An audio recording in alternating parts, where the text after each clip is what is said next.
Hello everyone, very warm welcome to all of you. Welcome to teaching Pathshala और मैं हूं आपकी एजुकेटर ज्योति। आज हम बात करने वाले हैं ग्लाइकोलिसिस के पार्ट 2 के बारे में। लास्ट वीडियो में दैट इज पार्ट 1 में हमने बात किया था कि ग्लाइकोलिसिस क्या है, किस टाइप का रिएक्शन हम इसे कंसीडर करते हैं, क्यों होता है ये, एज वेल एज इसका जो एंड प्रोडक्ट होता है वो किस किस इंटरमीडिएट साइकिल में एंटर करता है। क्योंकि पायरुवेट का जो फेट होता है वही हमें रीजन बताता है कि ग्लाइकोलिसिस क्यों होता है। सो आई एम एक्सपेक्टिंग कि आपने पार्ट 1 देख लिया होगा। अगर आपने नहीं देखा है तो पहले आप पार्ट 1 को देखिए, then you can switch to the part 2। So let's proceed. तो जैसे कि मैंने आपको लास्ट वीडियो में बताया था कि इसके टोटल 10 स्टेप्स होते हैं। ओके, ग्लाइकोलिसिस में टोटल आपको 10 स्टेप्स को फॉलो करना होता है। 10 स्टेप्स से होके ही पूरा का पूरा ग्लाइकोलिसिस पाथवे कंप्लीट होता है। तो अगर सबसे पहले मॉलिक्यूल की हम बात करें जो कि ग्लाइकोलिसिस पाथवे में अपना पार्टिसिपेशन करता है, तो उसका नाम है that is glucose. Okay, glucose is a first molecule जो कि इस पर्टिकुलर पाथवे में पार्टिसिपेट करता है। और ये glucose with the help of certain enzymes ये चेंज होता है ग्लूकोज 6 फॉस्फेट में।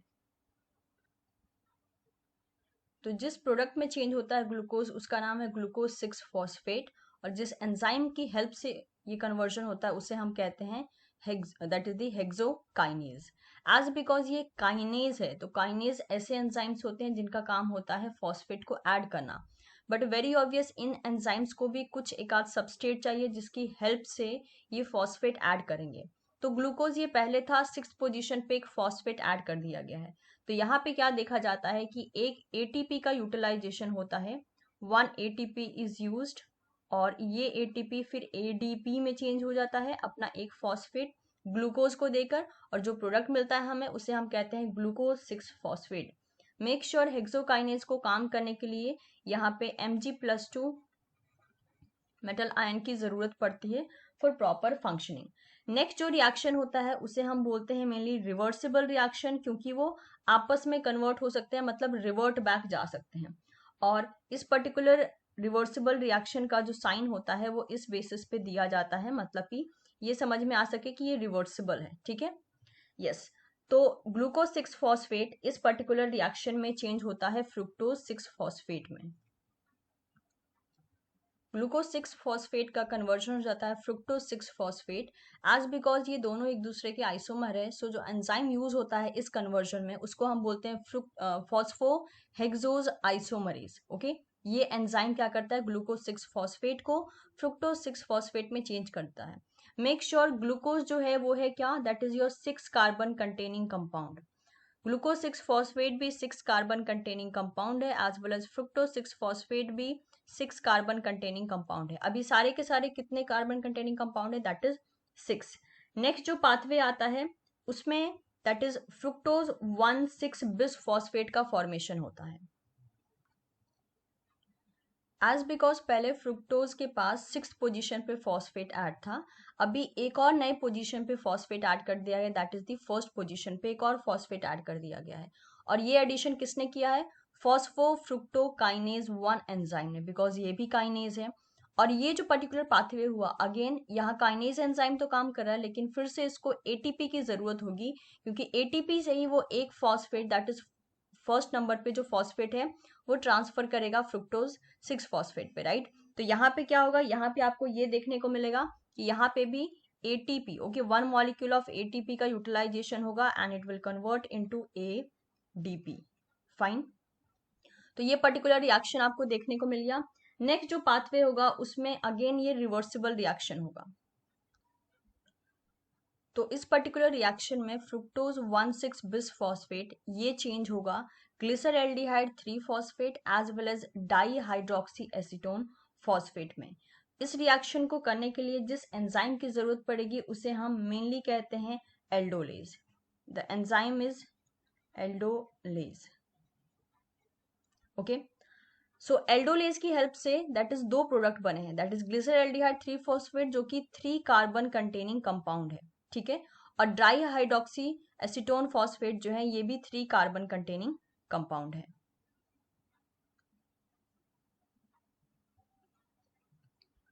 अब देखिए यहाँ पे एक ट्विस्ट आता है, ये कि ग्लिसरल्डिहाइड 3 फॉस्फेट बन गया जो कि 3 कार्बन कंटेनिंग कंपाउंड है, as well as dihydroxy acetone phosphate बना जो कि अगेन 3 कार्बन कंटेनिंग कंपाउंड है।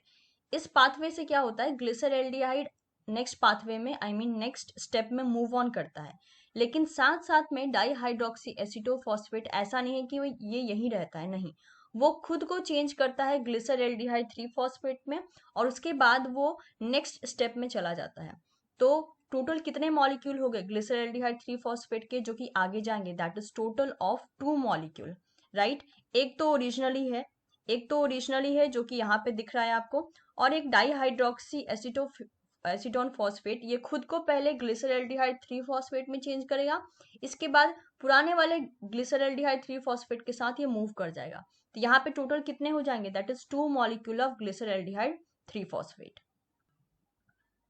तो ये हो गया 2 मॉलिक्यूल में कन्वर्जन, और इस कन्वर्जन को करने के लिए दैट इज डाईहाइड्रोक्सी एसीटोफॉस्फेट को ग्लिसरल्डिहाइड 3 फॉस्फेट में चेंज करने के लिए जिस एंजाइम का यूज किया गया उसे हम बोलते हैं triose phosphate isomerase. Normal basis पे हम इसे आइसोमरेज भी कह सकते हैं because both are isomer of each other. तो डाईहाइड्रोक्सी जिसे हम डैप कहते हैं, डीएचएपी क्या किया, दैट इज ग्लिसरल्डिहाइड 3 फॉस्फेट में चेंज हो गया, इसलिए टोटल 2 मॉलिक्यूल हो गया। अब ग्लिसरल्डिहाइड 3 कार्बन है और एक और ग्लिसरल्डिहाइड है, दैट इज 2 मॉलिक्यूल है। तो टोटल यहाँ से कितना कार्बन चल रहा है, अभी भी 6 कार्बन ही है, लेकिन 2 अलग अलग मॉलिक्यूल के फॉर्म में। दोनों मॉलिक्यूल कौन है, दैट इज ग्लिसरल्डिहाइड 3 फॉस्फेट। इसके बाद 2 मॉलिक्यूल ऑफ ग्लिसरल्डिहाइड 3 फॉस्फेट ये चेंज हो जाता है 2 मॉलिक्यूल ऑफ 1,3 बिस फॉस्फोग्लिसरेट। तो अगर आप देखें तो ऊपर वाला that is the glyceraldehyde 3 phosphate में ही एक एडिशनल फॉस्फेट ऐड हो गया है। तो आपको ये चीज तो यहाँ से मालूम हो गई कि यानी यहाँ पे भी फॉस्फेट ऐड हुआ है, लेकिन मेक श्योर यहाँ पे 2 molecule of inorganic phosphate add होता है, पीआई कहते हैं जिसको, दैट इज इनऑर्गेनिक फॉस्फेट। इतना ही नहीं, यहाँ पे किस चीज का यूटिलाइजेशन होता है, यहाँ पे NAD प्लस जो होता है, 2 molecule of NAD plus, okay, 2 molecule of NAD plus ये कन्वर्ट हो जाता है किसमें, 2 मॉलिक्यूल ऑफ NADH में, ओके, 2 मॉलिक्यूल ऑफ NADH में कन्वर्ट हो जाता है। तो इस पर्टिकुलर रिएक्शन पे जब ग्लिसरल्डिहाइड 3 फॉस्फेट 1,3 बिस फॉस्फोग्लिसरेट में चेंज होता है तो ये पर्टिकुलर चीजें यूटिलाइज होती हैं, ये पर्टिकुलर रिएक्शन यहाँ पे देखने को मिलता है। और जो एंजाइम ये पर्टिकुलर रिएक्शन करवाता है इसे हम बोलते हैं क्या, glyceraldehyde 3 phosphate dehydrogenase, okay, dehydrogenase. Again glyceraldehyde 3 phosphate कितने कार्बन कंटेनिंग कंपाउंड था, ये था 3 कार्बन कंटेनिंग। 1,3 बिस फॉस्फोग्लिसरेट ये भी 3 कार्बन है, लेकिन कितने मॉलिक्यूल है, 2 मॉलिक्यूल है, तो हो गए टोटल 6, राइट। इसके बाद 1,3 बिस फॉस्फोग्लिसरेट ये चेंज हो जाता है, दैट इज 3 फॉस्फोग्लिसरेट में, ओके, 3 फॉस्फोग्लिसरेट। और ये पर्टिकुलर रिएक्शन आप अगेन देख सकते हैं, जहां भी बैकवर्ड एरो जा रहा है that means this reaction is reversible, ये रिवर्ट बैक जा सकती है रिएक्शन। और यहाँ पे जो एंजाइम यूज होता है उसे हम मेनली कहते हैं that is phosphoglycerate kinase. But कमाल की बात ये है कि यहाँ पे जो काइनेज होता है वो एक्चुअल में एटीपी के प्रोडक्शन में हेल्प करता है। एंड एज बिकॉज ये सारी चीजें कितने मॉलिक्यूल है, ये भी 2 मॉलिक्यूल होगा, राइट, ये भी 2 मॉलिक्यूल होगा बिकॉज सबके सब ये 3 कार्बन कंटेनिंग कंपाउंड है, तो 2 मॉलिक्यूल होंगे।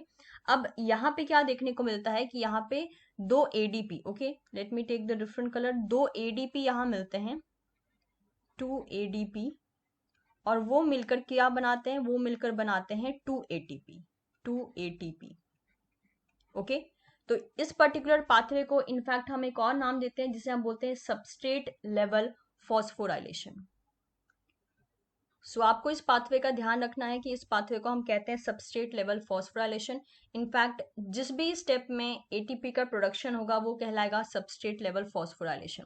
What is the meaning of substrate level phosphorylation, इसमें एंजाइम क्या करता है, अपने सबस्ट्रेट से फॉस्फेट को लेकर किसको दे देता है, एडीपी को दे देता है, और एडीपी जब फॉस्फेट लेगा तो वेरी ऑब्वियस उसके पास 3 फॉस्फेट हो जाएंगे आप, क्योंकि उसके पास डाई फॉस्फेट यानी 2 फॉस्फेट ऑलरेडी है, एक और ऐड हो चुका है यानी 3 हो चुके हैं। इसलिए क्या होता है, इसलिए यहाँ पे एटीपी फॉर्म होता है और इस पूरे प्रोसेस को कहा जाता है सबस्ट्रेट लेवल फॉस्फोराइलेशन।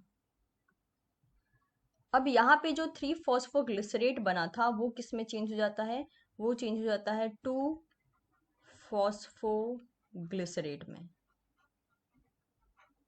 आप इस डायग्राम को सीधा बना सकते हैं, ऑल्दो मेरे पास स्पेस की कमी है इसलिए मैं इसको इस बेसिस पे जो है थोड़ा सा टिल्ट कर दे रही हूँ, ताकि मैं एक ही डायग्राम को पूरे के पूरे एक ही फ्रेम में आपके सामने प्रेजेंट कर सकूं। आप चाहें तो पूरा का पूरा पाथवे सीधा लिख सकते हैं। ये जो कन्वर्जन हुआ 3 फॉस्फोग्लिसरेट टू 2 फॉस्फोग्लिसरेट, ये जिस एंजाइम की हेल्प से होता है उसे हम बोलते हैं दैट इज फॉस्फोग्लिसरेट म्यूटेज। नॉर्मली आप इसे म्यूटेज भी कह सकते हैं, ऑब्लिक फॉस्फोग्लिसरेट म्यूटेज भी कह सकते हैं। फाइन, तो इस पर्टिकुलर एंजाइम की हेल्प से 3 फॉस्फोग्लिसरेट 2 फॉस्फोग्लिसरेट में चेंज हो जाता है। नेक्स्ट जो रिएक्शन है उस रिएक्शन में क्या देखा जाता है कि फॉस्फोइनॉल पाइरुवेट का फॉर्मेशन होता है। ये जो कन्वर्जन हुआ 2 फॉस्फोग्लिसरेट का that is in phosphoenol pyruvate, यहाँ पे जिस एंजाइम का यूज होता है इसे हम बोलते हैं enolase. Okay, it's a enolase. और यहीं पे जो है 2 मॉलिक्यूल ऑफ H2O का रिलीज होता है, 2 मॉलिक्यूल ऑफ H2O का रिलीज होता है। मेक श्योर अभी भी ये 3 कार्बन कंटेनिंग कंपाउंड है। ओके, ये सब के सब 3 कार्बन कंटेनिंग कंपाउंड है, इसलिए आपको हर जगह जो है इनका 2 मॉलिक्यूल देखने को मिलेगा। ब्रैकेट में जो मैं 2 3 ये सब लिख रही हूँ that is for the number of molecules. Okay, 2 molecule of 2 phosphoglycerate यहाँ फॉर्म हुआ एंड वो इनोलेज की हेल्प से फॉस्फोइनॉल पाइरुवेट में चेंज हो गया। नेक्स्ट पाथवे होता है जिसमें हमें डायरेक्टली पाइरुवेट मिल जाता है। तो नेक्स्ट जो लास्ट पाथवे होता है दैट इज इरिवर्सिबल पाथवे। जहां भी आपको डबल एरो दिख रहा है सबके सब रिवर्सिबल पाथवे है, यानी रिवर्ट होना जानते हैं। लेकिन जो लास्ट पाथवे है जिसमें पाइरुवेट का फॉर्मेशन होता है that is a irreversible pathway, और जिस एंजाइम का यूज हम करते हैं उसे हम कहते हैं pyruvate kinase. Okay, it is a kinase. लेकिन अगेन यहाँ पे क्या करता है काइनेज, यहाँ पे एटीपी का प्रोडक्शन करता है, यानी 2 एडीपी यहाँ पे लेगा, क्योंकि दो पाइरुवेट है यहाँ पे, राइट। तो 2 एडीपी यहाँ पे लेता है और उसको एटीपी में कन्वर्ट कर देता है, 2 एटीपी में कन्वर्ट कर देता है। ठीक है, तो इसके बाद जो फाइनल प्रोडक्ट बनता है उसे हम कहते हैं पाइरुवेट। पाइरुवेट काइनेज को काम करने के लिए आज बिकॉज ये एंजाइम है ये मैक्सिमम टाइम काम करता है K+ यानी पोटेशियम प्लस आइदर मैग्नीशियम या फिर मैंगनीज।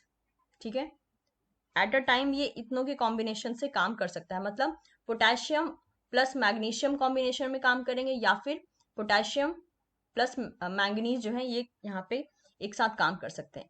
अगेन आप देख रहे हैं कि यहाँ पे एटीपी का प्रोडक्शन हो रहा है, और अभी मैंने आपको बताया था कि एटीपी का जहाँ प्रोडक्शन होता है उसे हम मेनली रेफर करते हैं क्या, that is substrate level phosphorylation. ठीक है, तो ये सारे के सारे टर्म्स काफी ज्यादा इंपॉर्टेंट है, क्योंकि अगर आपको याद नहीं रहते हैं तो आपको यही नहीं मालूम पड़ेगा कि कौन से पाथवे में क्या हो रहा है। अगर हम हर एक पाथवे को नाम देना चाहें तो make sure this was the first step, okay, this was the second step, ये थर्ड स्टेप था, ये फोर्थ स्टेप था, ये फिफ्थ था, इसके बाद ये वाला स्टेप जो है वो सिक्स्थ था, ये वाला स्टेप आपका दैट इज 7th था, ये 8th, ये 9th and last is 10th। Total कहा गया था कि 10 स्टेप में आपको देखने को मिलेगा पूरा का पूरा ग्लाइकोलिसिस। अब अगर हम बात करें यहाँ पे कौन पाथवे तक हमें that is your investment phase देखने को मिलेगा, जिसे हम मेनली कहते हैं प्रिपरेटरी फेज, तो ये जाता है स्टेप 1 से लेकर 5 तक। ओके, 1 से लेकर 5 तक जो स्टेप्स होते हैं उसे हम कहते हैं प्रिपरेटरी फेज, क्योंकि वहां पे साइकिल प्रिपेयर हो रहा होता है for converting the hexose into triose. Make sure ये जो ग्लूकोज है ये क्या कहलाता है, ये है हेक्सो शुगर, क्योंकि इसमें 6 कार्बन होते हैं। 5th स्टेप तक आप देख सकते हैं कि ये 3 कार्बन में चेंज हो चुका है, जिसे हम मेनली कहते हैं ट्रायो शुगर। ये 1 से लेकर 5th तक जो स्टेप्स थे वो थे प्रिपरेटरी फेज, जहाँ पे लगभग आप कह सकते हो कि एटीपी का यूज होता है, इसीलिए कोई भी एटीपी गेन नहीं करते हैं हम, तो इसलिए यहाँ पे माइनस का साइन लगा रही हूँ मैं। पे ऑफ फेज में क्या होता है, एटीपी का गेन किया जाता है, क्योंकि आप हर जगह देख रहे हैं एटीपी का प्रोडक्शन हो रहा है। तो अगर हम नॉर्मल बेसिस पे यहाँ पे कैलकुलेशन करना चाहें, तो स्टार्टिंग में अगर आप देखो, स्टार्टिंग के 5 फेज में देखो अगर आप, तो आपको मालूम पड़ेगा कि 2 मॉलिक्यूल एटीपी यूटिलाइज हो रहे हैं, मतलब माइनस करके मैं 2 एटीपी लिख सकती हूँ, राइट। उसके बाद नेक्स्ट 5 पाथवे जो है वहां पे कितने एटीपी फॉर्म हो रहे हैं, दैट इज टोटल 4 फॉर्म हो रहे हैं, 2 यहाँ पे एंड 2 यहाँ पे, राइट। इसको अगर हम चाहेंगे तो ऐसे करके हाईलाइट कर सकते हैं कि 2 मॉलिक्यूल ऑफ एटीपी यहाँ पे फॉर्म हो रखे हैं, as well as 2 molecule of ATP यहाँ पे फॉर्म हो गए हैं। तो टोटल कितने हमें गेन हुए हैं एटीपी, टोटल जो गेनिंग प्रोसेस है वो कितना है, दैट इज 4 एटीपी, राइट। और हमें एक्चुअल में दैट इज द NADH कितना गेन हुआ है, हमें NADH गेन हुआ है, that is 2 molecule of NADH का गेन हुआ है। तो ये सारा का सारा आपके पास कैलकुलेशन प्रोसेस आया। अब आप इजीली क्या कर सकते हो, उसको कैलकुलेट कर सकते हो कि 4 एटीपी था, उसमें से 2 एटीपी निकाल दीजिए, नेट एटीपी आपके पास कितना आया, सिर्फ और सिर्फ 2। यानी ओवरऑल गेनिंग जो इस प्रोसेस में हुई वो थी सिर्फ और सिर्फ एटीपी के बेसिस पे वो हुई, दैट इज 2। लेकिन 2 NADP को भी हम एटीपी में कन्वर्ट कर सकते हैं, बिकॉज 1 NADH का कैलकुलेशन क्या होता है, 1 NADH 1 NA सॉरी NADP जो होता है, NADH सॉरी NADH ये DH होगा, मेक श्योर, ठीक है। जो 1 मॉलिक्यूल ऑफ NADH होता है ये कितने एटीपी के बराबर होता है, दैट इज 2.5 एटीपी के बराबर होता है। अब आप खुद सोचिए, 2 मॉलिक्यूल है NADH का, तो कितने एटीपी हो जाएंगे, दैट इज 2 मॉलिक्यूल के लिए NADH जो होगा वो कितना हो जाएगा, वो हो जाएगा total, that is your 5 ATP, right. तो अगर नेट देखा जाए तो 2 यहाँ इन्वेस्ट हुआ, 4 गेन हुआ, तो 4 में से 2 को माइनस कर दिया, टोटल कितना हो गया, ये हो गया आपका 2 एटीपी, प्लस और कितना गेन हुआ NADH के फॉर्म में, दैट इज 5 एटीपी 5 एटीपी। तो एक बार ग्लाइकोलिसिस चला तो नेट गेन कितना हुआ, दैट इज 7 एटीपी का नेट गेन हुआ हमें। तो आप यहाँ पे नॉर्मली लिख सकते हो कि 2 मॉलिक्यूल ऑफ पायरुवेट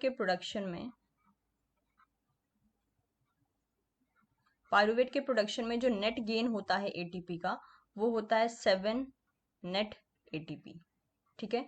इतना एटीपी गेन किया जाता है जब 2 मॉलिक्यूल ऑफ पायरुवेट जो है उनका प्रोडक्शन होता है। तो ये था पूरा का पूरा पाथवे ग्लाइकोलिसिस का। उम्मीद करती हूँ आपको समझ में आया होगा, बिकॉज बहुत ही बेसिक्स को लेकर मैंने समझाया है, और हर एक पाथवे को मैंने सिग्निफाई किया है कि कितने कार्बन का है और लास्ट में जाकर कितना कार्बन बन रहा है। अब एज बिकॉज हमें 2 मॉलिक्यूल ऑफ पायरुवेट मिल गए हैं, तो अब ये रेडी है नेक्स्ट पाथवे में जाने के लिए।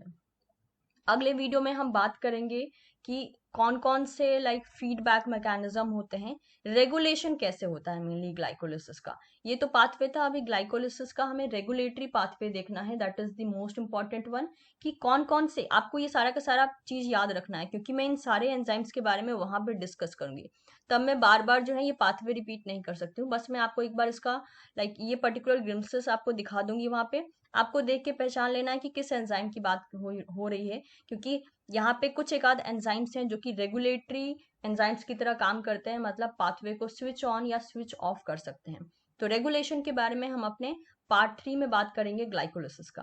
वीडियो पसंद आया हो तो लाइक जरूर करें। आप इस पर्टिकुलर वीडियो को अपने उन सारे दोस्तों के साथ शेयर कर सकते हैं जो कि सिमिलर टाइप के एग्जाम का प्रिपरेशन कर रहे हैं। Even don't forget to subscribe this channel for getting regular updates of different videos, that is mainly from CSR UGC NET category. Thank you so much everyone and stay safe.